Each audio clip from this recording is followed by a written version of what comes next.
Now we're going to start with some indefinite integration. So, what are the basics of this chapter? Basics आप कह सकते हैं first हमने derivative सीखे हैं. तो हम किसी फंक्शन का डेरिवेटिव लेते हैं तो हमें एक और फंक्शन मिलता है. अब हम क्या करेंगे, जो फंक्शन में डेरिवेटिव लेकर मिला है हम उससे ओरिजिनल फंक्शन निकालना चाहेंगे, उसे इंटीग्रेशन कहते हैं. अच्छा, ठीक है. तो अब ये रिप्रेजेंटेशन देखिए, इसमें आप देख सकते हैं कि f(x) वो वाला फंक्शन है जो बेसिकली जो स्टार्टिंग वाले फंक्शन का डेरिवेटिव होगा. ओके. इसको हम इंटीग्रेंड कहते हैं. Okay, fine. dx is the element of integration. ठीक है. एंड ये इंटीग्रल साइन है जिससे आप मोस्ट प्रॉब्ली बहुत फेमिलियर होंगे. ओके. तो ये हमारे बेसिक एलिमेंट्स ऑफ इंटीग्रेशन है और ऐसे हम इसे रिप्रेजेंट करते हैं. ठीक है, फाइन. अब हम कुछ फार्मूलाज डिस्कस करते हैं जो मेनली यूज़ होते हैं. फर्स्ट फार्मूला जो हम यूज़ करेंगे that is x raise to the power n dx. ठीक है. ये कॉमन फार्मूला है, x raise to the power n plus 1 over n, x raise to the power n plus 1 over n plus 1. इसे पक्का याद रखना है. और ये c क्या है हर जगह? ये c कांस्टेंट ऑफ इंटीग्रेशन होता है. आप सोचिए कि आप इस राइट साइड वाले फंक्शन का डेरिवेटिव लेते हैं. ओके. तो कांस्टेंट का डेरिवेटिव तो ज़ीरो आएगा. अच्छा, ठीक तो है. कांस्टेंट तो कुछ भी ले सकते हैं ना. ठीक है.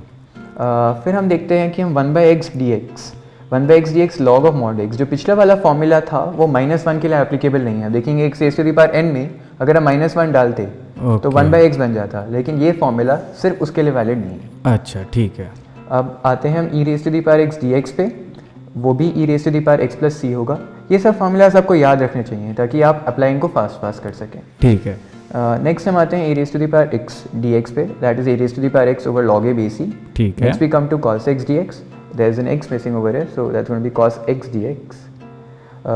इसका इंटीग्रल जो आएगा वो sin x प्लस c आएगा. ठीक है. अब हम sin x dx पे जाते हैं, इसका इंटीग्रल माइनस cos x आएगा. अब साइमल्टेनियसली चेक कर सकते हैं कि sin x का डेरिवेटिव क्या आता है, cos x आता है, वो वहाँ पे है. और हम कॉरेस्पॉन्डिंगली उसका इंटीग्रेशन sin x आ रहा है. माइनस cos x का डेरिवेटिव sin x आता है, वो कॉरेस्पॉन्डिंगली वहाँ पर है. ठीक है, ठीक है. अब tan x dx हम देखते हैं secant square x dx का इंटीग्रल जो होगा वो tan x होगा. कि secant square x dx का माइनस cot x होगा, जो बहुत ईजी है फॉलो करना. ठीक है. And secant x tan x का आपका secant x होगा. अच्छा, तो इन फार्मूलाज के साथ अभी आगे चलते हैं. ये सब कॉमन फार्मूलाज है तो मैंने क्विकली रीड आउट कर देता हूँ क्योंकि जो थोड़े और कॉम्प्लिकेटेड फार्मूलाज आएंगे उन पे हम थोड़ा स्ट्रेस करेंगे. चलो, ठीक है. तो हम फार्मूला देखते हैं कि secant x cot x dx जो आता है minus cot x plus c. Integral dx over root 1 minus x square, यह आता है sine inverse x plus c. आप इनवर्स ट्रिग्नोमेट्री जानते हैं तो ये जानते होंगे कि इसे minus cos inverse x plus c भी लिख सकते हैं. Okay. Integral dx over 1 plus x square जो आता है वो tan inverse x plus c आता है. ठीक है. इंटीग्रल tan x dx जो आता है वो log of mod secant x plus c आता है. यहाँ पे मॉड का बहुत सिग्निफिकेंट रोल है क्योंकि हमें हमेशा पॉजिटिव वैल्यू, लॉग के अंदर हमेशा पॉजिटिव वैल्यूज आती है, इसलिए मॉड लेना बहुत ज़रूरी है. ठीक है. अब इंटीग्रल cot x dx जो आता है वो log of mod sin x plus c आता है. Okay. Integral secant x dx आता है वो log of mod secant x plus tan x plus c आता है, जिससे हम ब्रेक नहीं हम कहेंगे सब्सटीट्यूट करके और सिंप्लीफाई करके हम log tan pi by 4 plus x by 2 तक भी पहुंच सकते हैं. ठीक है. ऐसे ही secant x dx का जो फॉर्मूला आता है वो आता है log of mod secant x minus cot x, जिसे हम log mod tan x by 2 plus c में भी ब्रेक कर सकते हैं. अच्छा, ठीक है. हम dx over root a square minus x square को sine inverse x by formula होता है. dx over root x square plus a square का formula 1/a tan inverse x by a होता है. dx over x square minus a square का formula 1/2a into log x minus a over x plus a होता है. अच्छा, वैसे हमने अभी भी एक फार्मूला देखा था, integral dx by x square plus 1. हाँ, है ना. तो ये अगर हमें वो याद हो गया तो इसको कोई शॉर्टकट से याद रखा जा सकता है क्या, x square plus a square वाला? ये जो बेसिकली काम करती हैं ये सब्स्टिट्यूशंस काम करती हैं इस केस में. अच्छा. हम इस केस में x को a tan थीटा सब्स्टिट्यूट करते हैं. ओके. उस केस में हम x को tan थीटा सब्स्टिट्यूट कर रहे थे. इसी वजह से आपका एक 1/a का फैक्टर आता है बाहर और एक यहाँ पे x/a आता है. अच्छा, ठीक है. तो मतलब इस ज्ञान को थोड़ा यूज़ करके इसको याद रखने का शायद कुछ फ़ायदा है. हम बाद में एक नोट्स में हमको क्लियर भी करेंगे कि कौन से कॉमन सब्स्टिट्यूशन या ट्रिग्नोमेट्रिक सब्स्टिट्यूशन यूज़ कर सकते हैं. ओके, चलो, ठीक है. अभी इन फार्मूलाज के साथ आगे बढ़ते हैं.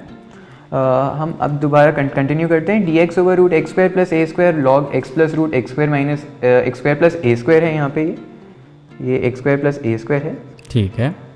D x over root x square minus a square log x plus root x square minus a square है। अच्छा d x over a square minus x square जो आता है वो 1/2a log A plus x over A minus x with mod.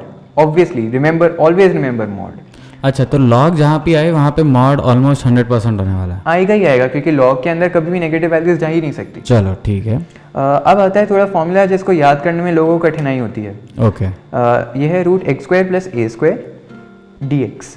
इसको याद करने की एक सिंपल टेक्निक है। पहले याद कर लीजिए कि यहाँ पे x/2 आएगा और वही ठीक है। सेम फॉर्मूला रिपीट हो जाएगा। अच्छा ठीक है। ठीक है। अब यहाँ पे ए स्क्वायर का जो साइन है, हाँ यहाँ पे ए स्क्वायर पॉजिटिव है, हम देख रहे हैं, हाँ तो यहाँ पे भी हमेशा पॉजिटिव साइन आएगा, उससे Okay. कॉरेस्पॉन्ड होगा ठीक प्लस है। A square by 2। और आप याद कीजिए d x over root x square plus a square का इंटीग्रल क्या आया था? हाँ हाँ हाँ। वो था log x plus root x square plus a square. Okay. तो हम उसे यहाँ पे लगा दें। अच्छा ठीक है। ये क्रूड मेथड है, ये ऐसे वर्क नहीं करता है, लेकिन हमें याद करने के लिए हमारे लिए बेनिफिशियल हो सकता है। ठीक है। Okay, next we have log d x root x square minus a square d x. ठीक है। इसे हम लिख सकते हैं x/2 root x square minus a square by 2 log x plus root x square minus a square. पिछले वाले method से ये करना बिल्कुल सिंपल है। अच्छा हाँ, तो एक याद हो गया तो ऑलमोस्ट दोनों वो याद हो जाएंगे। जाएंगे। ठीक है। अब हम आते हैं सम कॉमन इवैल्यूएशन टेक्निक्स पे। ठीक है। सम कॉमन इवैल्यूएशन टेक्निक्स में हम देख रहे हैं कि f डैश ए एक्स प्लस बी है तो 1/f ए एक्स प्लस बी हो जाएगा। ठीक है। f dash x over f x d x है तो log of mod f x हो जाएगा। अगर f x raise to the power n f dash x d x है हाँ। तो f x raise to the power n+1 over n+1 हो जाएगा। सब में कॉन्स्टेंट्स हैं। इसमें सबसे सेकंड और थर्ड फॉर्मूला में सबसे जो मैंने अभी बोले हैं उसमें इंपॉर्टेंट चीज़ है एफ एक्स को t सब्सटीट्यूट करना, जिससे अच्छा। F dash x d x जो होता है वो dt हो जाता है। ये सब फॉर्मूला जो सब्सटीट्यूशन रिलेटेड है हम करने वाले हैं अभी आगे। अच्छा, तो ये इंटीग्रेशन बाय सब्स्टिट्यूशन के साथ आगे चलते हैं। ये one of the most important section, सबसे महत्वपूर्ण सेक्शन है ये इंटीग्रेशन का, कह सकते हैं, क्योंकि जो सबसे डिफिकल्ट क्वेश्चंस बनते हैं इसी कैटेगरी से बन सकते हैं। अच्छा ठीक है। हम देखते हैं सबसे बेसिक फॉर्मूला से स्टार्ट करते हैं जो हम पहले भी रिविजिट कर चुके हैं। ओके।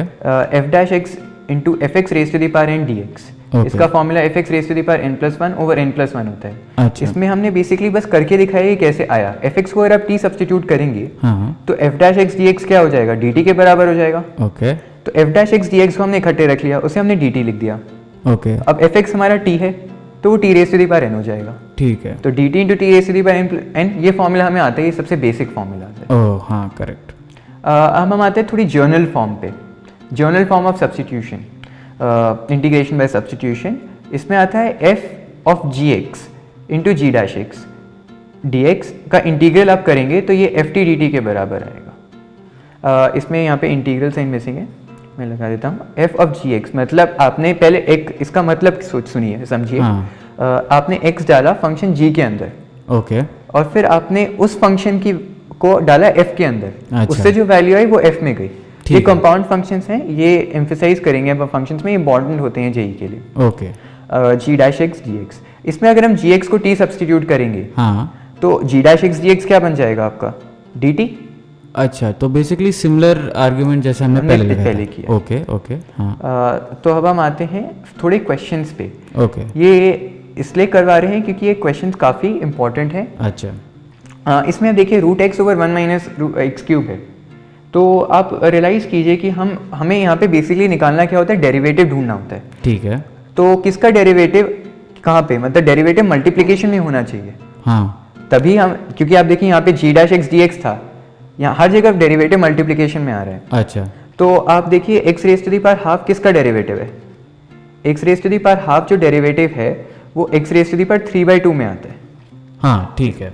अगर हम x raise to the power 3/2 का डेरिवेटिव लेते हैं तो ये आता है 3/2 x raise to the power half. Okay. तो 3/2 की हमें चिंता नहीं है, हम कॉन्स्टेंट्स का तो ध्यान रख सकते हैं मल्टीप्लिकेशन डिवीजन करके।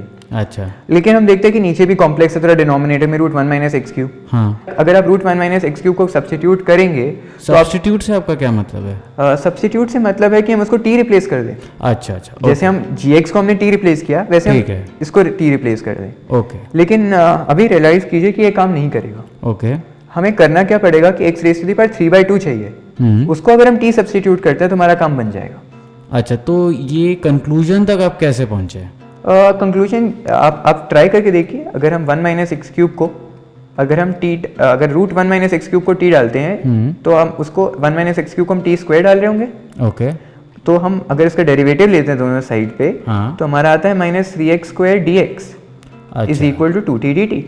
लेकिन हमारे पास 3x स्क्वायर डी एक्स तो है ही नहीं ऊपर। Okay okay okay. लेकिन अगर हम x raise to the power 3/2 लेते हैं तो x raise to the power 1/2 हमारे पास रेडिली अवेलेबल है यहाँ। Okay fine fine. तो बस हमें मल्टीप्लिकेशन डिवीजन करना है, ठीक है, जो कि कांस्टेंट से, क्योंकि कांस्टेंट हमें डेरिवेटिव कांस्टेंट के साथ आना चाहिए। ओके। तो हमें यहाँ पे अगर हम क्रिएट करना चाहेंगे हमें यहाँ पे 3/2 यहाँ पे मल्टीप्लाई करना पड़ेगा और यहाँ पे मल्टीप्लाई और डिवाइड करेंगे हम 3/2 से, ठीक है, तो हमारी बात बन जाएगी। ये जो चीज़ है ये पूरी क्या बन जाएगी, dt।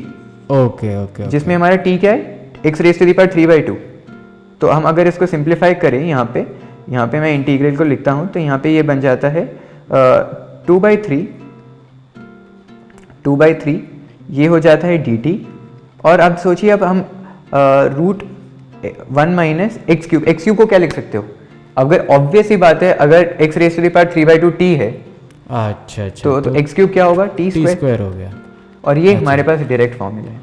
Okay okay. सब्स्टिट्यूशन में दो इंपॉर्टेंट चीजें होती हैं। हाँ आपके पास डेरिवेटिव अवेलेबल होना चाहिए, ठीक है, और जो चीज आप सब्स्टिट्यूट कर रहे हो आपका कुछ फंक्शन बच जाएगा पीछे, क्योंकि आप पूरा का पूरा तो सब्स्टिट्यूट नहीं कर, मतलब पूरा का पूरा आप डेरिवेटिव में नहीं ले पाओगे। हाँ हाँ हाँ। तो उसको आप उसके फॉर्म में रिप्लेस कर पाए, चलो जैसे हमने एक्स क्यूब को हम रिप्लेस कर पाए टी के फॉर्म में। Okay okay. अब नेक्स्ट एग्जाम्पल थोड़ा डिफिकल्ट एग्जाम्पल है, इसलिए मैंने इसे यहाँ रखा है। ऐसे आइडियाज आपको दिमाग में रखने पड़ेंगे, इसलिए मैं इसका सीधा सोल्यूशन बताऊंगा। ठीक है। इसमें आपको क्या करना पड़ेगा, इसमें आपको e raise to the power ऊपर नीचे e raise to the power minus x/2 से मल्टीप्लाई करना पड़ेगा, ओके, डिनोमिनेटर और न्यूमरेटर में। तो ये मतलब प्रैक्टिस के थ्रू ही ऐसे गेसेस मार सकते हैं हम लोग। प्रैक्टिस के, और mainly e raise to the power x में ऐसा होता है, e raise to the power x में पक्का ट्राई कीजिएगा ये। अच्छा। ऊपर नीचे किसी e raise to the power minus something से मल्टीप्लाई करना, वो minus e raise to the power minus x हो सकता है, e raise to the power minus x/2 हो सकता है इन केसेस में। Okay okay okay fine. तो इसमें हम मल्टीप्लाई करेंगे तो e raise to the power x/2 minus e raise to the power minus x/2 आ जाएगा, और यहाँ पे आ जाएगा e raise to the power x/2 plus e raise to the power minus x/2। आप देखेंगे नीचे वाला जो फंक्शन है, अच्छा ये डिनोमिनेटर में x/2 है, राइट? x/2 है, सॉरी। हाँ हाँ। अगर आप डिनोमिनेटर का डेरिवेटिव लेते हैं तो वो आता है e raise to the power x/2 into half. आपको e raise to the power x आप डेरिवेटिव लेना सबको तो आता ही होगा। हाँ हाँ हाँ। और यहाँ और minus e raise to the power minus x/2 into half. Half common लेते हैं तो हमें ऊपर डेरिवेटिव में हाफ भी चाहिए, तो हम क्या करेंगे, हम हाफ से मल्टीप्लाई करेंगे और हाफ से डिवाइड करेंगे। हाफ से डिवाइड करने का मतलब है 2 से मल्टीप्लाई करना। एक मिनट, ये आपने जो स्क्वायर ब्रैकेट्स में डाला है ये किस चीज़ का डेरिवेटिव है? ये डिनोमिनेटर का डेरिवेटिव है। अब देखेंगे ऊपर है वही सेम फंक्शन हमारे पास ऊपर है, e raise to the power x/2 minus e raise to the power minus x/2, तभी हम ये काम कर पा रहे हैं। अच्छा ठीक है, तो इसका एक फाइनल आंसर यहाँ पे लिख दीजिए। इसका फाइनल आंसर आएगा log of mod. Log mod हमेशा ध्यान रखिएगा। नहीं लॉग के फॉर्म में नहीं, फाइनल इंटीग्रल मतलब के फॉर्म में क्या आएगा? फाइनल इंटीग्रल के फॉर्म में आ जाएगा ये। हम इसको सब्स्टिट्यूट कर दे तो ये हो जाएगा 2 integral dt over t। Simple. जहाँ पे t की वैल्यू क्या है, e raise to the power x/2 plus e raise to the power minus x/2। ये हमने कहाँ कैसे पहुँचे ये सोच सकते हैं, आप सोचेंगे तो ध्यान से सोचेंगे तो ये आप यहाँ तक पहुँच सकते हैं। Okay fine. तो बेसिकली इसमें हमने काफ़ी इंपॉर्टेंट जो कि है सब्स्टिट्यूशन मेथड के बारे में सीखा। हाँ। तो पहला पॉइंटर ये होगा कि जब भी आप कोई क्वेश्चन सॉल्व करने की कोशिश कर रहे हैं तो ऐसा फॉर्म में लेके आने की कोशिश करिए कि एक डिफरेंशियल से वो मल्टीप्लाई हो किसी फंक्शन के डेरिवेटिव से, राइट? बिल्कुल सही। अच्छा ठीक है। एंड दूसरा एक छोटा सा ट्रिक हमने सीखा है कि जब भी e पावर x आए तो अक्सर काफ़ी हेल्पफुल और आसान हो जाता है क्वेश्चन अगर हम उसे न्यूमरेटर और डिनोमिनेटर में e पावर माइनस एक्स या e पावर माइनस x/2 ऐसे कुछ। मैं एक छोटा सा एग्जांपल और दे देता हूँ यहाँ पे। आप integral a plus b e raise to the power x देख लीजिए। ओके। dx। इस क्वेश्चन को आप सोचेंगे तो इसमें आपको e raise to the power minus x से मल्टीप्लाई करना पड़ेगा। हमेशा याद रखिए कि डिनोमिनेटर आप डेरिवेटिव dx के साथ डायरेक्टली मल्टीप्लाई नहीं हो रहा है, ओके। तो डिनोमिनेटर अधिकतर जो आएगा वो फंक्शन में ही हो सकता है। हाँ हाँ। अधिकतर ये होगा, जरूरी नहीं है, बहुत कॉम्प्लिकेटेड केसेस भी आते हैं इसके। अच्छा। लेकिन हम देखते हैं कि a का कोई आएगा नहीं इंटीग्रल, हाँ। Different derivative, okay. कौन जीरो आएगा। हाँ। B e raise to the power x का डेरिवेटिव क्या आएगा, b e raise to the power x, वो तो है नहीं हमारे पास। ओके। तो हम क्या करते हैं, हम ऊपर नीचे e raise to the power minus x से मल्टीप्लाई कर देते हैं। अच्छा अच्छा अच्छा। में e raise to the power minus x से मल्टीप्लाई हम करते हैं, तो ये हो जाता है a e raise to the power minus x plus b d x का इंटीग्रल। ठीक है। और ऊपर e raise to the power minus x भी आएगा, क्योंकि हमने ऊपर नीचे e raise to the power minus x से ठीक है, मल्टीप्लाई किया। ठीक है, ठीक है। अब हम उसका डेरिवेटिव बना सकते हैं, क्योंकि a e raise to the power minus x का डेरिवेटिव हमारे पास है, बस कांस्टेंट्स का जुगाड़ करना है और काम हो गया। Okay okay. इस चैप्टर के साथ अभी आगे चलते हैं। हम कुछ कैटेगरी ऑफ क्वेश्चंस पे आते हैं, ओके। जिनका फिक्स तरीका होता है। अच्छा। इनको फिगर आउट भी कर सकते हैं, लेकिन याद रख लेना बेटर है, याद के लीजिए या फिर समझ लेना बेटर है। ओके। हम स्टार्ट करते हैं integral of sine x raise to the power m and cos x raise to the power n। ठीक है। इसमें अगर आप देखते हैं m ऑड है, तो आप cos x को t डाल दीजिए। ओके। ये मैं बताता हूँ, इसमें जो हम कैटेगरी ले रहे हैं इसके अंदर m और n इंटीजर्स हैं। ओके। ठीक है, तो अगर m ऑड है तो cos x को t डाल दीजिए। ठीक है। अगर n ऑड है तो sin x को t डाल दीजिए। फाइन। अगर m और n दोनों ऑड है तो put sin x is equal to t if m is greater than and cos x is equal to t otherwise. अच्छा ठीक है। ठीक है, अगर m और n बोथ आर इवन तो आपको एक पावर रिड्यूसिंग फॉर्मूला यूज करना पड़ेगा, sin square x is equal to half 1 minus cos 2x और cos square x is equal to half 1 plus cos 2x। इससे आप रिड्यूस करते जाएंगे तो आपको फाइनली आपका आंसर मिल जाएगा। ओके। आपको उसके बाद भी सब्स्टिट्यूशन करना पड़ेगा, लेकिन आपको आंसर मिल जाएगा। अब हम आते हैं एक इम्पॉर्टेंट पार्ट पे, जिसे इंटीग्रेशन बाय पार्ट्स कहते हैं। ये इंटीग्रेशन का एक बहुत इंपॉर्टेंट फार्मूला है, फार्मूला नहीं कहेंगे, एक मेथड है। इसमें अगर आपके दो फंक्शंस मल्टीप्लाइड है जिनका आपस में कोई तालमेल नहीं है, ओके। तो हम उनको इंटीग्रेट करने के लिए हम ऐसे करते हैं। जो पार्ट हम इसमें हम आइलेट रूल यूज़ करते हैं, मैं यहाँ पे लिख देता हूँ आइलेट। आइलेट में आई stands for inverse, L stands for logarithmic, इसको इन्वर्स कहते हैं, ये लोगैरिथमिक होता है। मैं यहाँ पे लिख देता हूँ लोगैरिथमिक, लोगैरिथमिक। ये एल्जेब्रिक होते हैं,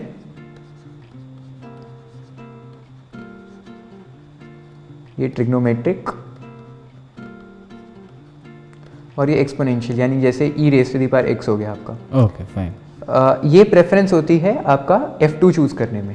अच्छा। आपका जितना आगे ये आ रहा है ई, मतलब सबसे पहली प्रेफरेंस होगा F2 के लिए। आप खुद देख सकते हैं क्यों, क्योंकि F2 को इंटीग्रेट करना है। अच्छा। इन्वर्स फंक्शंस यानी sine inverse x, cos inverse x, इन सबको आप इंटीग्रेट डायरेक्टली नहीं कर सकते।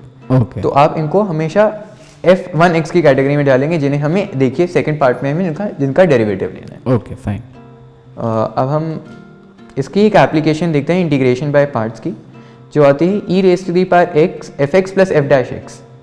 अगर आप इसमें बाय पार्ट्स लगाएंगे, यहाँ पे एक ब्रैकेट आएगा, ये अगर यहाँ पे आप इसमें बाय पार्ट्स लगाएंगे तो आप देखेंगे इसका final answer e raise to the power f x plus c आ जाता है, e raise to the power x into f x plus C.